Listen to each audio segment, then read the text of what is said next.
Di dalam riwayat Aisyah ni, Aisyah kata Nabi buka solat dengan apa? Setelah takbir, Alhamdulillahirabbil alamin. Timbul khilaf ulama dalam masalah ni.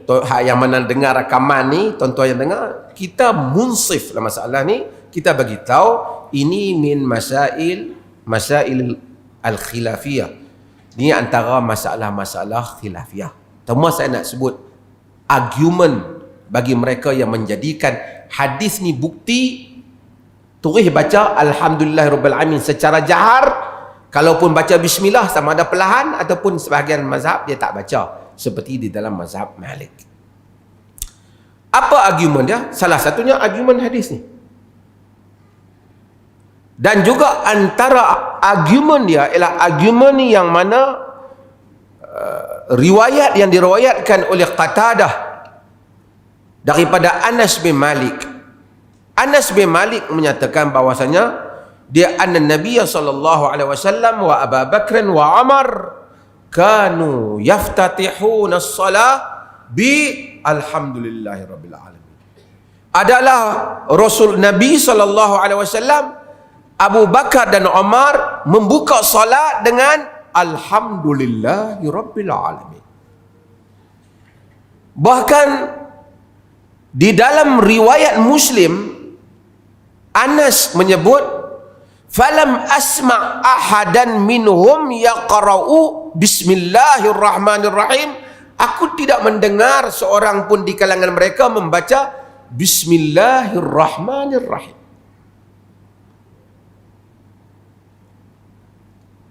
Ini argument, hujah golongan yang menyatakan bahawasanya tak jahar dengan bismillah ataupun katanya tak baca bismillah. Tiga daripada mazhab, iaitu termasuk sama ada tak baca langsung atau tak jahar. Malik tak baca langsung, Abu Hanifah dia juga tidak menjaharkannya, mazhab Hambali tidak menjaharkannya. Abu Hanifah ada pilihan, Malik tak baca, makruh.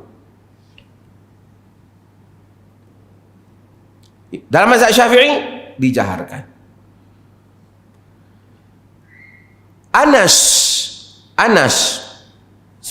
Anas ada murid dia, Humaid At-Tawil.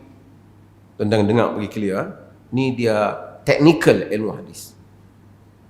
Humaid At-Tawil dia meriwayatkan bahawasanya Nabi sebut bismillah.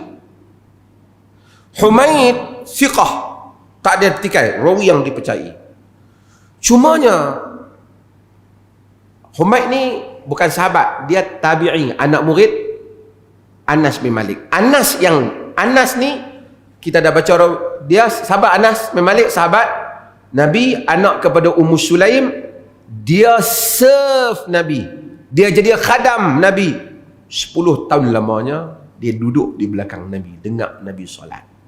Kemudian Abu Bakar dan Umar, dia kata di dalam riwayat ini yang diriwayatkan oleh Al-Imam Al-Bukhari dan Muslim menyatakan bahawasanya Nabi buka dengan alhamdulillah. Dalam riwayat Muslim dia kata dia tak dengar apa? Bismillah. Dengar betul cerita ni. Sekali melompat pula hak negeri lain tu. Dengar betul-betul. Bukan orang kata hampa sembahyang salah, orang cerita argument fuqaha.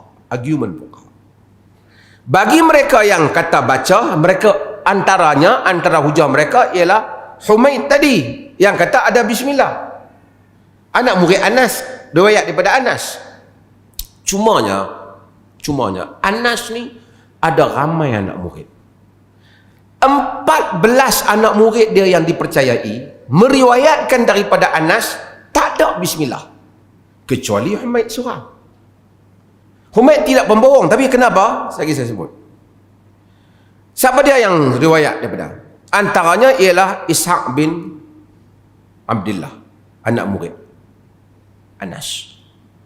Antaranya siapa lagi? Antaranya ialah Ayub As-Sakhtiyani, anak murid Anas. Anak murid Anas yang terkenal, Thabit Al-Bunani, anak murid Anas. Al-Hasanul Basri, anak murid Anas. Banyak. Hamad bin Abi Sulaiman, anak murid Anas. A'id bin Shuraih, anak murid Anas. Qatadah bin Da'amah As-Sadusi, ni yang riwayat hadis. Qatadah bin Da'amah As-Sadusi, anak murid Anas. Abu Qilabah, anak murid Anas. Ramai, Malik bin Dinar, Muhammad bin Sirin, Muhammad bin Nuh, Mansur bin Zadan. Semua anak murid Anas ni, mereka 14 orang lebih kurang ni. Saya mungkin terlepas satu dua nama. Mereka ini kata tak ada bismillah. Humaid kata ada bismillah. Humaid tak tipu, tapi dia macam ni dalam ilmu hadis. Kalau 15 orang pi dengar anak tok guru mengajar, walaupun 15 semua bercakap benar, 14 balik cerita satu cerita, hak yang seorang cerita lain daripada yang 14 cerita. Kita nak pegang yang ramai kan yang sikit? Dia pegang ramai kan yang sikit?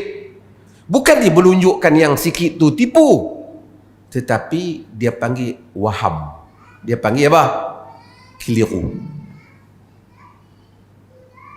Faham tuan-tuan? Maka di sisi mereka yang tak terima penghujahan baca bismillah kuat ni, mereka kata riwayat Humaid bertentangan dengan 14 lagi, sedangkan dia seorang 14 hal lain kita tak.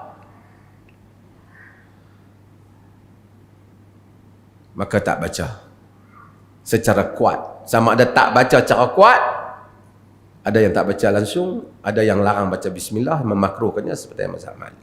Tapi kita diperoleh, kita kata baca bismillah secara perlahan, tidak menjaharkannya. Tidak menjaharkannya. Walau bagaimanapun, dan salah satunya bab ini biasanya Al-Bukhari dan Muslim bila bab-bab yang mustahak ini dia akan masukkan babnya, tapi bab menjaharkan bismillah tidak ada di dalam Bukhari. Dengan itu golongan yang mentarjihkan bismillah ini tak dibaca secara nyata oleh imam menggunakan hadis ini dan argumen-argumen daripada hadis-hadis yang lain. Banyak lagi lah hadis. Dan mereka menyatakan semua riwayat yang kata bahawasanya Nabi baca bismillah kuat, dhaif dari mereka. Dan di Al-Um dia juga sebut juga Umar bin Khattab baca kuat. Tapi Anas meriwayatkan bahawasanya tak baca kuat. Umar. Bab ini kita taklah berbalah, kita kata khilaf, mu'tabar. Cuma kalau orang pasal apa duk sebut sangat? Nak sebutlah kok hak orang duk terkejut hampa tak baca bismillah tu kira pelik. Tak pelik. Itu dalam mazhab yang majoriti. Dan itu adalah argumen dia. Nak kami nak baca kuat, bacalah. Bacalah. Tu imam baca kuat, kita pun tak apa. Tak adalah masalah duk subhanallah. Tak ada orang kata subhanallah kat belakang. Kita tahu itu di dalam mazhab Al-Imam Syafi'i dan alasan-alasan yang dia telah sebutkan di dalam mazhabnya. Faham tuan-tuan? Kan? Dan kita pun tak payah api. Hampa tahu kami sembahyang betul, sembahyang tak betul tau. Kita bagi tahu ini argumen fiqh dia. Argumen dia. Di segi riwayat-riwayat yang ada di kalangan para ulama. Wallahu ta'ala alam.